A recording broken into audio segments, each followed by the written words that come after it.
Telugu cinema industry పైకి కనిపించేంత అందంగా అయితే ఉండదు. ఎప్పటికప్పుడు పలువురు యంగ్ హీరోయిన్లు, యువతులు తమకు ఎదురైన చేదు అనుభవాల్ని బయటపెడుతుంటారు.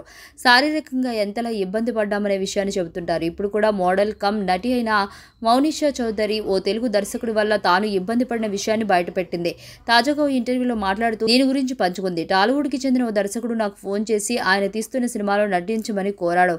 అవకాశం ఇస్తానని కూడా చెప్పాడు. నాకు ఆ మూవీలో నటించడం ఇష్టం లేదు. ఇదే ఆయనకు చెప్పినా సరే వినకుండా నా తొడల సైజు, కొలతల గురించి అడిగి ఇబ్బంది పెట్టాడు. అసలు సినిమా అవకాశానికి దానికి సంబంధం ఏంటి? ప్రస్తుతం ఆ దర్శకుడు స్టార్ అయిపోయాడు. పెద్ద పెద్ద యాక్టర్స్తో మూవీస్ చేస్తున్నాడు అని మౌనిషా చౌదరి చెప్పుకొచ్చింది. మోడల్గా గుర్తింపు తెచ్చుకున్న మౌనిషా చౌదరి ప్రస్తుతం అమెరికాలోని ఊతాలో ఉంటుంది. 2016లో మిస్ ఆసియా ఊతాగా కిరీటం గెలుచుకుంది. స్నో అక్కగా గుర్తింపు తెచ్చుకున్న ఈమెకు ఇన్స్టాలో మంచి ఫాలోయింగ్ ఉంది. రీసెంట్ గానే అమెరికా వెళ్లిన మంచు విష్ణుతో కలిసి కన్నప్ప టూర్ లో పాల్గొంది. సినిమాను ప్రమోట్ కూడా చేసింది. అలాంటి ఈమె తనకెదురైన కాస్టింగ్ కౌచ్ అనుభవాన్ని బయటపెట్టింది. కానీ సదరు దర్శకుడు పేరేంటి అనేది మాత్రం చెప్పలేదు.